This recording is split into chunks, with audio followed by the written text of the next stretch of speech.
एक Pakistani federal minister अपने ही मुल्क के लोगों को इंडिया जैसा दुश्मन कह देता है और कुछ हफ्तों बाद खुद उनकी अपनी गवर्नमेंट अपने ही शहरियों के एक पूरे ग्रुप को टेररिस्ट करार दे देती है। इंडिया इस मसले में हिस्सा लेते हुए इसे 1971 के वाक़े के साथ जोड़ रहा है। आखिर ये सब हो क्या रहा है? ये किसी फिल्म की कहानी नहीं है दोस्तों, ये 2026 में आज़ाद कश्मीर में हो रहे वाक़यात हैं। अब तक 40 से ज़्यादा लोग मारे जा चुके हैं, इंटरनेट बंद है, जर्नलिस्ट हिरासत में हैं और यहाँ तक कि इलेक्शंस 3 अलग फेसेस में करवाने पड़े। और ये सब शुरू हुआ था सिर्फ बिजली के बिल से। तो आखिर एक बिजली के बिल से शुरू होने वाला मसला इतना बड़ा कैसे बन गया कि लोगों को उनकी ही गवर्नमेंट ने टेररिस्ट कह दिया? और इस मुल्क के बाहर से आने वाली बातें इस मसले पर क्या असर डाल रही हैं? चलिए समझते हैं आज की इस वीडियो में। जी अस्सलाम वालेकुम दोस्तों। सबसे पहले ये समझ लेना ज़रूरी है कि हम बात किस जगह की कर रहे हैं। 1947 में जब बर-ए-ज़ख़ीर आज़ाद हुआ, कश्मीर 2 हिस्सों में बंट गया।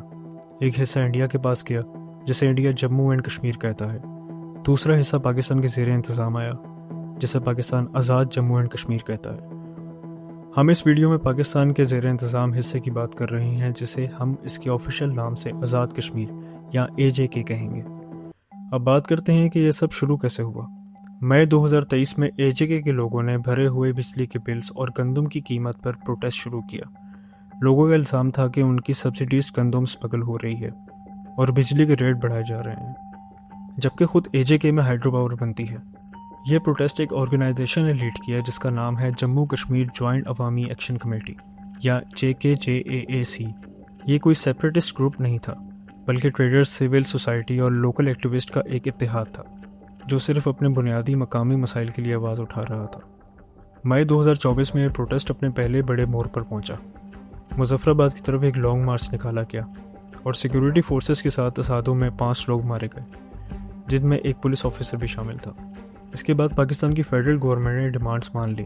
तकरीबन $82 मिलियन की ग्रांट दी गई और गंदम और बिजली पर सब्सिडी दी गई। उस वक्त ये JKJAAC की बड़ी जीत समझी गई और मामला कुछ वक्त के लिए ठंडा पड़ गया।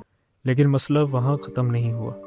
सितंबर 2025 में JKJAAC ने 38 डिमांड्स का एक चार्टर जारी किया और पूरे रीजन में शटडाउन स्ट्राइक बुलाई। गवर्नमेंट ने जवाब में कम्युनिकेशन ब्लैकआउट लगा दिया।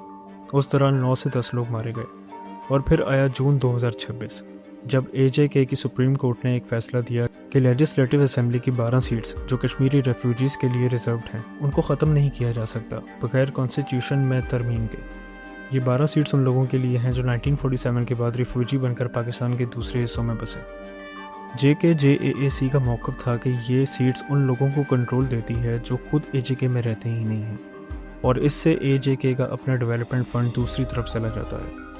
इस फैसले के बाद प्रोटेस्ट रावलकोट, मुजफ्फराबाद, मीरपुर, कोटली और बाग तक फैल गया और गवर्नमेंट ने JKJAAC को एंटी टेररिज्म लॉ के तहत बैन कर दिया। इसके बाद से लेकर अब तक हालात इतना ख़राब हो गए हैं कि इलेक्शन भी 3 अलग फेसेस में करवाने पड़े।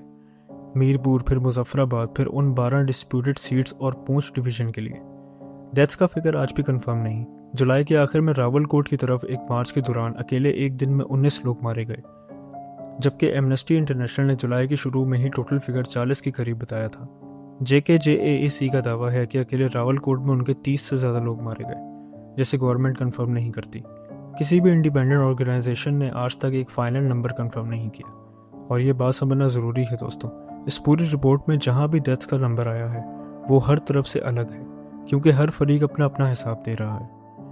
वीडियो को आगे बढ़ाने से पहले अगर अभी तक आपने मेरे चैनल को सब्सक्राइब और वीडियो को लाइक नहीं किया तो काइंडली ये 2 काम करके बेल आइकन को प्रेस कर दें, ताकि ऐसी ही इन्फॉर्मेटिव वीडियोस की नोटिफिकेशन आप तक पहुंच जाए। दोस्तों, जब भी प्रोटेस्ट अपनी पीक पर पहुंचता है, 2 चीज़ें हमेशा साथ होती हैं। पहली, इंटरनेट और मोबाइल सर्विस बंद होती है। दूसरी, जर्नलिस्ट पर दबाव पड़ता है।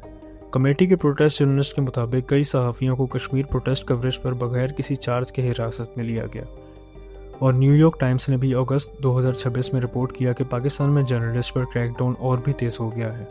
इसका मतलब ये नहीं कि हम किसी पर सीधा इल्ज़ाम लगा रहे हैं, बल्कि ये बताना ज़रूरी है कि जब किसी क्राइसिस में इंफॉर्मेशन कंट्रोल होने लगती है तो बाहर तक सही तस्वीर पहुँचाना और भी मुश्किल हो जाता है।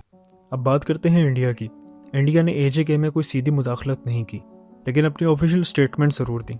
इंडिया के मिनिस्ट्री ऑफ एक्सटर्नल अफेयर्स ने कहा कि यह हालात पाकिस्तान की ऑप्रेसिव और एक्सट्रैक्टिव पॉलिसीज़ का नतीजा है। और पाकिस्तान को अपनी ह्यूमन राइट्स वायलेशंस के लिए जवाबदेह होना चाहिए। साथ ही इंडिया ये भी कहता रहा कि पूरा कश्मीर उसका हिस्सा है। दूसरी तरफ कुछ इंडियन मीडिया आउटलेट्स ने इसे 1971 की बांग्लादेश लाइब्रेशन वॉर से कंपेयर किया, ये कहते हुए कि पाकिस्तान के लिए ये वैसा ही लम्हा है। इधर पाकिस्तान के अंदर भी इस मसले पर सब एक राय नहीं रखते। फेडरल मिनिस्टर ख्वाजा आसिफ ने एक स्टेटमेंट में AJK के प्रोटेस्टर्स को इंडिया जैसे दुश्मन कह दिया, जिसकी वजह से खुद उनकी अपनी नेशनल असेंबली में उन्हें तनकीद का सामना करना पड़ा। यानी ये मसला इतना सिंपल नहीं है जितना बाहर से नज़र आ रहा है। खुद पाकिस्तान के अंदर भी इस पर इख्तलाफ मौजूद है। तो दोस्तों, वापस उसी सवाल पर आते हैं जहाँ से हमने शुरू किया था। क्या आज़ाद कश्मीर वाकई आज़ाद है? शायद इसका जवाब किसी एक लफ्ज़ में नहीं दिया जा सकता।